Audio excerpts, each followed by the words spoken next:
Olá, pessoal. Sou o professor Márcio Weg e estamos aqui para mais uma aula nossa de informática. Hoje, o assunto que a gente vai trabalhar, vamos resolver questões da parte do Office, a parte de planilha, a parte do Excel, ok? Então, justamente, depois de ter visto a parte de teoria, é legal a gente pegar e bater em questões, claro, preferencialmente questões da banca, quando possível, para mostrar o estilo que ela cobra, onde pode surgir alguma dúvida, onde a banca é mais maldosa, ok? Então dá uma olhada comigo, acompanha essa sequência de questões sobre planilha eletrônica Excel 365. Combinado? Vamos dar uma olhada? Vamos lá. Primeiro slide. Olha só. Ele mostra para nós uma função C. Uma função C. A figura representada abaixo é parte de uma planilha do Excel. Tá bom? Onde eu tenho alguns valores e eu tenho uma função C consideravelmente grande, ok? E isso está lá na célula P1, que para mim, isso não importa. Ele quer saber o resultado desta fórmula, dessa expressão. Bem, eu diria que se o cara não conhece a estrutura, poxa vida, falar A, B, C, D, E, é tudo igual para ele.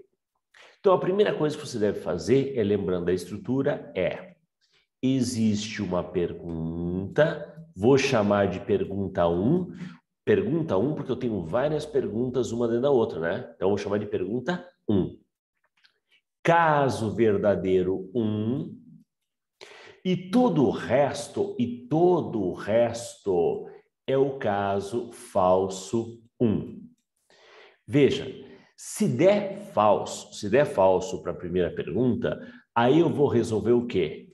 A pergunta 2. A pergunta 2.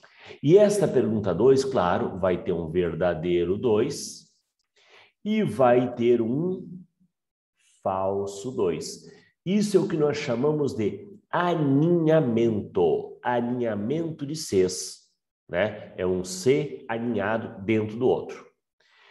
Se der falso para a pergunta 2, nós vamos cair aqui no falso 2, que vai ter o quê? Uma nova pergunta. Uma pergunta, uma pergunta 3.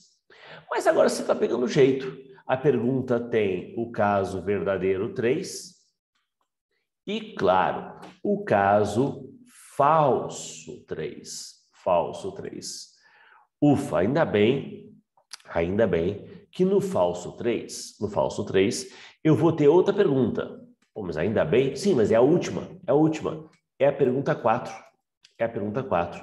E aí, o caso verdadeiro 4 e, finalmente, o caso falso 4.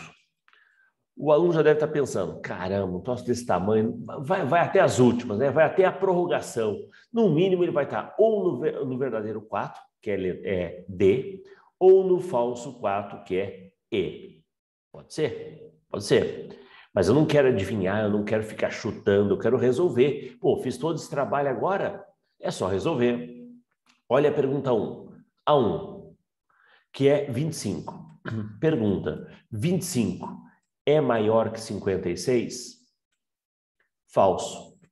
Ah, eu sabia, cai no falso 2. Cai no falso 1, perdão, cai no falso 1, que vai fazer a pergunta 2. A2. Presta atenção, A2 é 78. A pergunta é se 78 é maior que 78. Não, não é maior. Não é maior.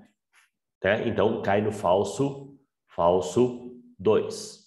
O falso 2 vai fazer a pergunta 3. Vamos para a pergunta 3? A3. A3, que é 87. 87 maior que 90? Não. Eu falei, caiu no falso 3 e vai ter que fazer essa maldita pergunta 4. Tudo bem, mas estamos no fim, estamos indo bem.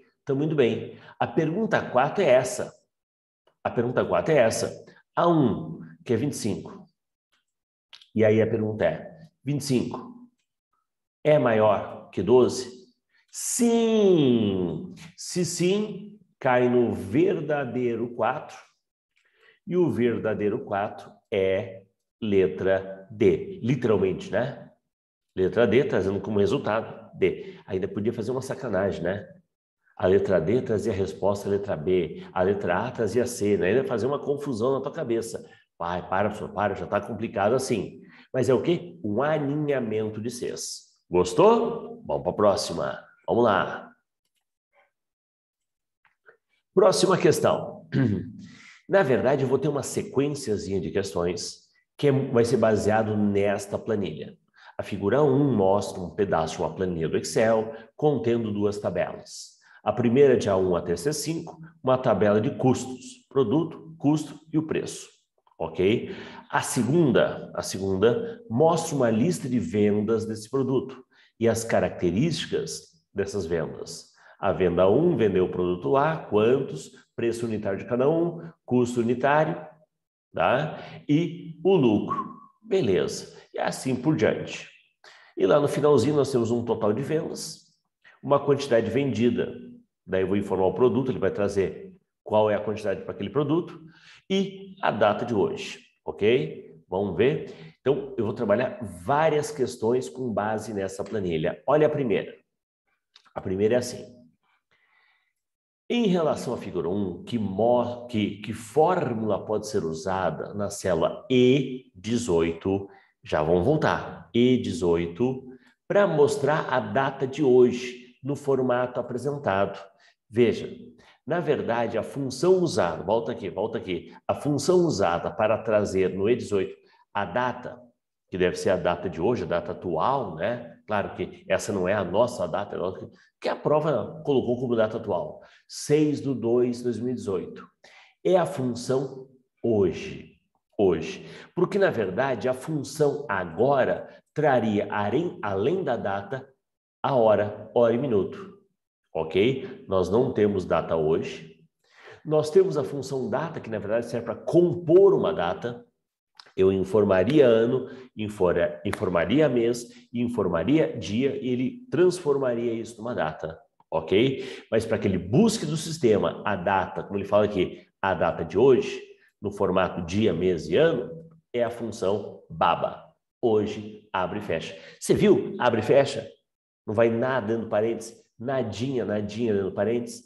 Resposta, letra B. Olha aí. A planilha de novo. Lembra que eu falei que eu vou trabalhar várias com essa planilha? Pois é. A primeira foi perguntando aqui sobre a data de hoje. E a próxima? A próxima é a seguinte. Um tal de soma C. Soma C. Tu lembra o que faz o soma C? Ou melhor dizendo, qual é a estrutura do soma C? O soma C funciona assim, ó, é para somar, né? É para somar quando uma condição for atendida, ok? Só que esse é o soma C, como você percebe, de três argumentos.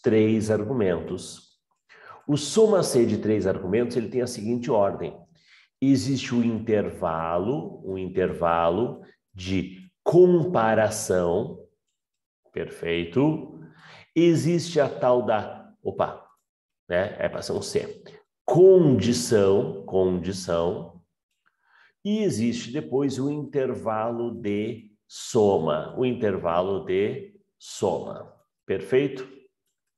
Vamos dar uma olhadinha. Com base na figura, que fórmula pode ser usada na célula E17 para calcular de forma correta a quantidade de produtos vendidos de um determinado tipo de produto, colocado na célula D17. Vamos dar uma olhadinha? Vamos lá? Olha só.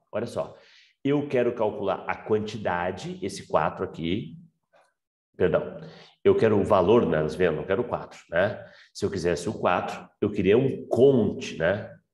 Peraí, deixa eu ver aqui, calma aí, né? Quantidade de produtos vendido A. Não, pode ser um soma simples, está somando essa quantidade com essa quantidade.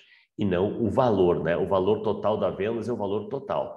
Agora, de um produto específico, ele informa aqui no D17 o produto, a condição vai aparecer no D17. Quando for A, eu quero que some a quantidade. eu quero que some esse 1, esse 1zinho, e eu quero que some esse 3, para fechar esse 4. Ok? Veja, a banca podia ter aproveitado aqui um Conte C para confundir a pessoa. Porque o Conte C ele vai contar registros. Ia contar 2. E ali eu quero somar as quantidades. Eu quero somar o 1 e o 3. Então, realmente é o soma C. Realmente é o soma C. Então, vamos voltar para a questão. Vamos lá. Soma C. Ok. Qual é o primeiro argumento? O primeiro argumento é o intervalo de comparação. Eu estou comparando o quê? Eu estou comparando o quê? O tipo do produto. O tipo do produto está na coluna B de bola. B de bola. Então, veja, vou riscar a letra C, vou riscar a letra D e a letra E. A letra A e a letra B têm como primeiro argumento o quê? Justamente o tipo do produto. Onde é que está a condição? A condição está informada no D17. Se é produto A, produto B. E quando eu informo, aí sim, ele vai somar. Vai somar o equivalente da quantidade. Ok? Toda vez que der A, somo o equivalente na quantidade. Então, eu vou ter um intervalinho, que é do B9 até o B13, e vou ter um intervalo de soma, que é do C9 até o C13. Quando aqui atender, soma o equivalente. Se aqui não atendeu, não soma. Não atendeu, não soma. Na verdade, ele vai somar só o 1, que nem sei se é o primeiro, né? E vai somar o 3, né? Perdão. Aqui vai ter A, que vai ser o 1, e aqui vai ser A, que vai ser o 3. Então, toda vez quando aqui, nesse intervalo de B9 até B13, for igual a D17, que é o A, ele vai somar o equivalente no C. Resposta, letra B de bola. Questão boa envolvendo soma C. Ok? E soma C de 3 argumentos, né? Vamos lá. Mais uma. E caramba, mais uma desta? Mais uma dessa, meu amigo. Vamos lá. Olha só. A planilha você já conhece. O que ele está perguntando agora? Eita, nós! Em relação à figura, que fórmula pode ser usada na célula B9 para buscar o preço unitário do produto listado na célula B9, na tabela de custos e preços, resultando o preço daquele produto, de modo que a fórmula possa ser copiada simplesmente, né? Copia de D10 para D13. Quando ele fala isso, que ele vai copiar as células D10 até D13, é porque tem parte da fórmula que vai ter uma âncora, tá? Parte da fórmula que vai ter uma âncora. Então, qualquer fórmula que você crie que não tenha parte ancorada, não vai servir. Não vai servir. Tu já vai entender por quê. Como é que funciona a função proc, tá? Existe o proc-H, que procura na horizontal, e o proc-V, que procura na vertical. Eu vou procurar pelo preço unitário do produto listado na célula B9. Quer ver? Vamos voltar aqui, ó. Olha o B9. Eu quero procurar por esse produto, ó. Esse produto. Perdão, a caneta.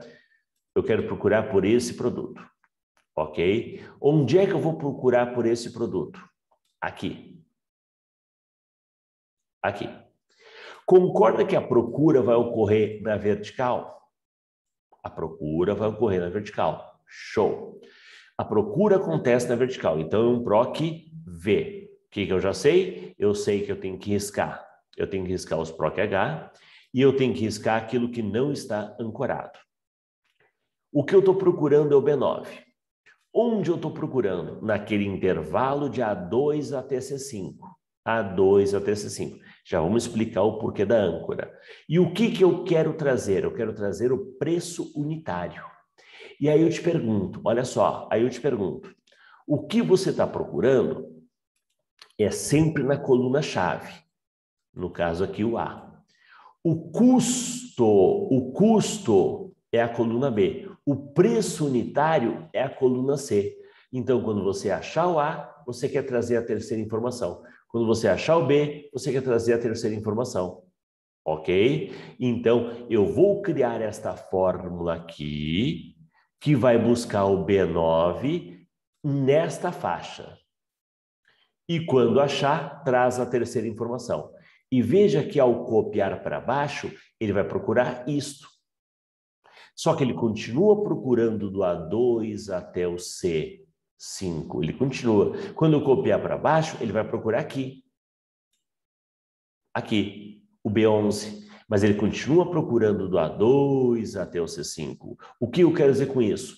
É para isso que existe a tal da âncora. É para isso que está ancorado aquela parte. Para que esta parte aqui não sofra ajuste. Não sofra ajuste. O B9 tem que virar B10, tem que virar B11. Mas o A2, C5 tem que continuar sendo A2, C5. E eu quero trazer a terceira informação. A resposta é D de dado. D de dado. E aí? Questãozinha boa, né? Questãozinha legal, legal. Essa já mais complexa. Agora, eu quero trabalhar... Já que a gente falou de âncora, você entendeu a ideia da âncora? Então você vai entender tranquilamente como funciona esta última questão. Quer ver? Olha aqui. É outra planilha agora, hein? Outra planilha. Um assistente administrativo de uma empresa desejava organizar as despesas que controlava com a planilha do Excel. Preencheu, então, um trecho da planilha representado abaixo com os valores das despesas de um determinado mês. Ok? Gasolina, lanche, telefone, água, né? Despesa e o percentual. Legal. Seu objetivo era preencher automaticamente as células da coluna C. O que tem na coluna C? Um cálculo de porcentagem. Com o percentual de despesa de cada item. Cara, se eu gastei 850 de gasolina, quantos por cento isso é do meu gasto total? Porcentagem.